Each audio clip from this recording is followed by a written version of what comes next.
বন্ধুরা কেমন আছো তোমরা? সবাই ভালো আছো তো?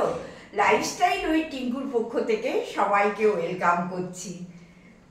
এই জীবনের মতো এই রান্নাঘরে আজকেই শেষ শুটিং, কারণ শেষ শুটিং বলবো না, শেষ ভিডিও। আর আবার নতুন জায়গায় নতুনভাবে তোমাদের কাছে আসবো।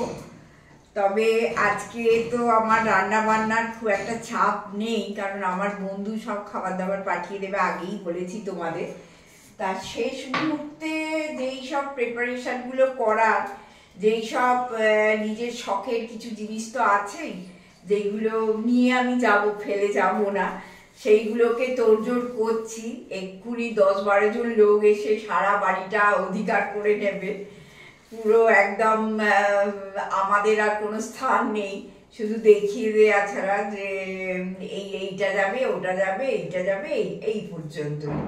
তা এখনো পর্যন্ত তারা যখন আসেনি, মনে হলো যে এখনো তো কিছু নিজের শখের জিনিস, সারা বাড়িটাই আমার সাজানো ছিল। এবার নিজের শখের জিনিস তো কিছু ফেলে দিতে পারছি না, এগুলো তারাও আছে। তা সেইগুলোই মানে লাস্ট ফিনিশিং দেওয়ার চেষ্টা করছি। তা চতুর্দিকে তো জিনিসের ছড়াছড়ি, বুঝতেই পারছো। আর আমার প্রচন্ড কেনার একটা নেশা। কি বলছিলাম? ওই যে হ্যাঁ ঠিক আছে না, সারা বাড়ি জুড়ে শুধু জিনিসেই ভর্তি। কিন্তু ব্যাপারটা হচ্ছে যে এখন মনে হচ্ছে আর কিছু কিনবো না, জানো তো, কিনলেই যত জ্বালাতন। কিন্তু ওই যে মানে স্বর্গে ঢেঁকি গেলেও সেখানেও ধান ভাঙে, আমার অবস্থা তাই। জিনিস দেখলেই কিনতে ইচ্ছে করে, আবার দেখবে ওখানে গিয়েও আরম্ভ হয়ে গেছে, এইখান থেকেই আরম্ভ হয়ে গেছে, সব ওখানে ডেলিভারি নিচ্ছি, যার জন্য তোমাদের দেখাতে পারছি না। আর কিছু কিছু জিনিস আছে, দেখো আগেকার দিনে এইগুলো না, আমার বাবা, দেখো গ্লাসগুলো, এই যে বিশালের গ্লাস, হ্যাঁ, আমার বাবা সব দানে দিয়েছিল। এটা বিশাল, তারপরে ভালো ভালো বিনোদে, এই যে দেখো, এই যে বিনোদে, তোমরা নাম জানো কিনা জানি না, আগেকার দিনে খুব মানে পপুলার ব্র্যান্ড ছিল। এই সব বাটি ফাটি সব দানে দিয়েছিল, মানে 2টো দান দিয়েছিল, 2টো কেন 3টে দানই বলবো, কারণ কাঁচ, তারপরে স্টিল, তারপরে ওই পেতল কাঁসা মাসা ওইসব। তা কিছু জিনিস তো শখের থাকে, যেগুলো বাবার দেয়া, সেইগুলো না আর লোককে দিয়ে যেতে ইচ্ছে করলো না, আর আমারও তো টুকটাক একটু লাগবে, বলো না। তা সেই জন্যে এইখানে কিছু জিনিস আমার জোগাড় করা আছে, যেগুলো আমি স্টিলের সব দিয়ে দিয়েছি।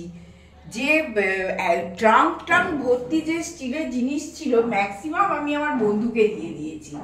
তা সেইগুলো সব দিয়ে দিয়েছি। কিন্তু আমার তো পুজো হয় বাড়িতে, তা তার জন্য তো একটু থালা বাসন লাগেই, সেই জন্য এই কটা নিয়ে যাচ্ছি। কাঁসা পেতল কিচ্ছু নিয়ে যাচ্ছি না, কারণ মেয়েকে একবার জিজ্ঞেস করলাম যে হ্যাঁ রে, কাঁসা পেতলগুলো কি তুই নিবি? ও বললো কি হবে আমার ওই সব নিয়ে, আমার কিছু দরকার নেই। দাদাতে আমাতে গিয়ে একদম বড় একটা দোকান আছে, সেখানে গিয়ে বিক্রি করে দিয়েছি। কারণ আর আমরা আর বইতে পারছি না, ওই ভারী আমার শাশুড়ি, তার মায়ের আমলে, তার শাশুড়ির আমলে সব ভারী কাঁসা পেতল কি হবে আমার, নিজে একটা স্টিলের জিনিস বইতে পারি না। তা যার জন্য ওগুলো দিয়ে দিয়েছি, দিয়ে সেখান থেকে কিছু টাকা এসেছে, আমাদের উপকারী হয়েছে। আর যখন মেয়ে বললো আমার এক ফোঁটাও ওসব দরকার নেই, তোমার মনে হচ্ছে আমি কাঁসা পেতল নেবো, তা সেই সব মিটেছে। তারপরে আজকে সকালবেলা তৃষাকে আসতে বারণ করে দিয়েছি, তার কারণ হচ্ছে যে ও এসে কি করে বলো, আর আমরা না সকালবেলা খুব ভারী ব্রেকফাস্ট করতে পারি না, করলে বেলায় আর খেতে পারি না, খুব কষ্ট হয়। তা এই দুধ ফোটাচ্ছি, দাদাকে একটু দুধ ফুট দিয়ে ওটস দিয়ে দেব। আর আমার দই আছে, আমি আমার দুধ খেতে পারি না, তা আমার দই আছে, তা দই দিয়ে আমি বলছি আমিও একটু ওটস খেয়ে নেব, তাহলেই হয়ে যাবে। আমাদের দেখবে খুব ভারী ব্রেকফাস্ট আমরা কখনো সকালে করি না। তা তৃষা বলেছিল, এই সবাই ফোনও করেছিল ভিডিও করতে করতে যে কাকিমা আসবো, আমি বললাম না আর দরকার নেই। ও বলেছিল তো ওর হাতের আলুর পরোটা খেতে তোমাদের দাদা খুব ভালোবাসে, বলছে আমি এসে আলুর পরোটা কাকুকে করে খাইয়ে দিয়ে যাব। তখন আমি বললাম যে না, কাকুকে যদি সকালবেলা তুমি আলুর পরোটা করে খাওয়া, কাকু তো প্রথম কথা খাবে না, আর দ্বিতীয় কথা হচ্ছে যে তাহলে কাকু সারাদিন ধরে আর ভাত টাত কিছুই খাবে না, ওই আলুর পরোটা খেয়েই বসে থাকবে। তারপরে আজকে তোমাদের দাদার উপর প্রচুর চাপ, বুঝতেই পারছো, এই এত বড় বাড়ির জিনিস প্যাকিং হবে সব, তারপরে হচ্ছে দাদাকে ওদের পেছনে পেছনে ওরা তো বড় বড় গাড়ি ফাড়ি আনবে, ট্রাক ফাক আনবে, সেই কভার করা আর কি। জানো আগরওয়ালের খুব ভালো একটা নাম করা এ গ্রেট একটা মুভার্স, তা প্যাকিংও দারুণ করে ওরা। আমি মেয়ে যখন গেল ব্যাঙ্গালোরে দেখেছিলাম। তা এই কারণে কি হচ্ছে, আর আমি তো বেশি ওপর নিচটা করতে পারি না, সিঁড়ি ভাঙাটা। আজকে দাদার উপরে খুব চাপ থাকবে, তা দাদাকে আমি বললাম তুমি ওপরটা ম্যানেজ করে নাও, আর নিচে রান্নাঘরের জিনিসপত্র এটা ওটা অনেক টুকটাক জিনিস যেগুলো আমি ছাড়া হবেই না, যে কোনগুলো নিয়ে যাব কোনগুলো রেখে যাব, তাই আমি বললাম নিচেটা আমি ম্যানেজ করে নেব। তাই এইভাবে আজকে নিজেরা মানে করছি। আর তারপরে দাদা গাড়ি নিয়ে ওদের পেছনে পেছনে যাবে হচ্ছে শ্রীরামপুর।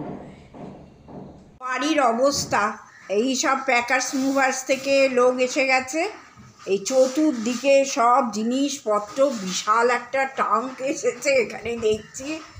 এই যে এইখানে তোমাদের যতটা ফাঁক ফাঁক দিয়ে গিয়ে দেখাতে পারছি দেখাচ্ছি। এই যে চতুর্দিকে পুরো একদম আমার ভর্তি জিনিসপত্র, ওরা ওপরে সব মাল প্যাকিং করছে। এই যে ওরা ওপরে সমস্ত মাল প্যাকিং করছে, এখন আমি নিচে আছি, কারণ দুটো দরজাই খোলা। এই দেখো, এইটা একটা দরজা আর ওই দিকে একটা দরজা, দুটোই খোলা। এইবার আমি নিচে না থাকলে কুকুর ঢুকে যাবে, তারপরে আমার সামনেই ঠাকুরঘর গোপাল আছেন, ওই জন্য আমি আমার ফোন থেকেই আমি ভিডিওটা করার চেষ্টা করছি, কারণ দাদাকে এখন পাবো না।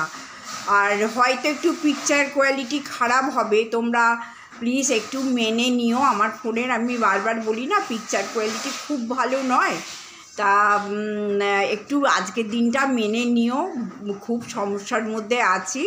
আর দাদাকে যদি এখন চেঁচিয়ে বলছি তো দাদা শুনতেও পাচ্ছে না, 100 ঘন্টা লোক এসেছে। ঠিক আছে, তোমাদের তো একটু দেখিয়ে দিলাম চারপাশটা ঘুরে ঘুরে, সেটাতেই আমার অনেকটা শান্তি। হয়তো ভিডিও ছোট যাবে, হয়তো কালকে আমি দিতেই পারবো না, জানি না।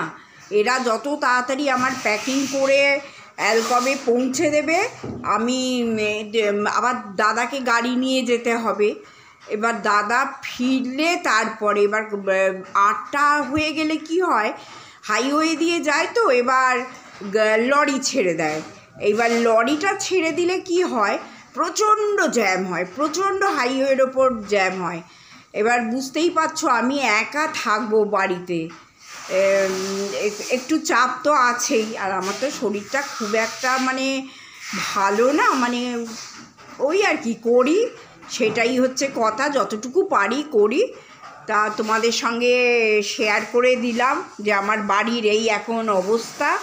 আর তোমাকেও বলি, আমি কিন্তু তোমার এইটা তুমি আমার ভালোবেসে দিয়েছো, be positive, dream big, be kind, work hard, stay humble, keep smiling. অবশ্যই আমি এটা নিয়ে যাব এবং আমার নতুন ফ্ল্যাটে সাজাবো।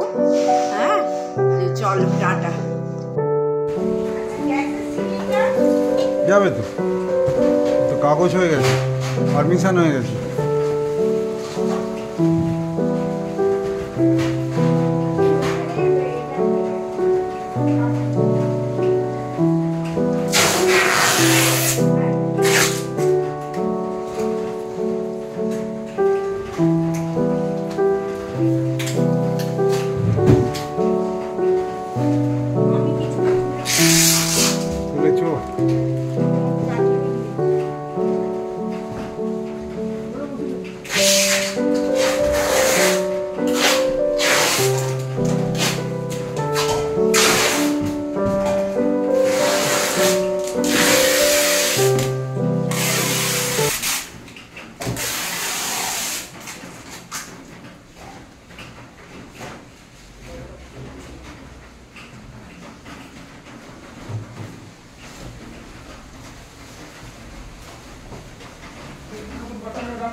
আগরওয়াল প্যাকার্স অ্যান্ড মুভার্স থেকে দেখতেই পাচ্ছ নানান রকম জিনিসপত্র এনেছে ওরা প্যাকিং করার জন্য, এবং অনেকজন এসেছে, কেউ রান্নাঘরে, কেউ স্টোরে, কেউ ওপরে, কেউ নিচের ঘরে, সব ওরা যে যার মতো করে নানান রকম জিনিস প্যাক করছে।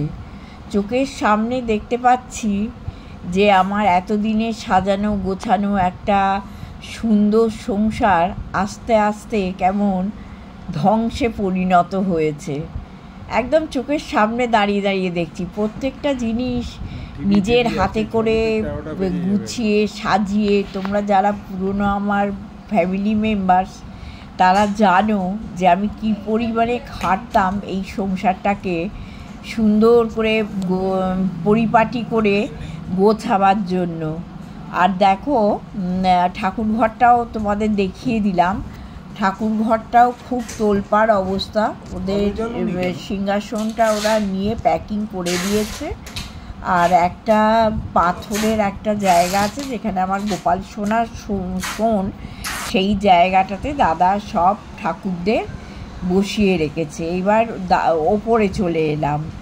ওপরে এসে দেখো এই যে আলমারির পাল্লাগুলো, দুদিকের পাল্লা সব খুলে নিয়েছে, তাও আলমারিটা এত বড় সিঁড়ি দিয়ে কিছুতেই নামানো গেল না।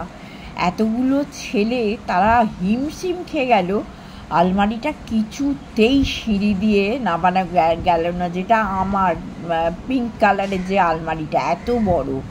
তখন ওরা ছাদ দিয়ে দড়ির সাহায্যে, দড়ি দিয়ে বেঁধে ছাদ দিয়ে নিচে নামালো।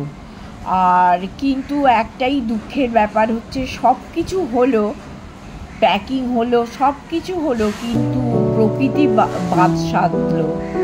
আজকে এই রকম অবস্থায় আমরা বাড়িতেই বসে রইলাম, কারণ এত বৃষ্টিতে ওরা যেতে রাজি হলো না, কারণ একটু ডিস্টেন্সও আছে তো যাওয়ার জন্য। তা আজকে কোনো জিনিসই গেল না, সব প্যাকিং অবস্থায় পড়ে রইল।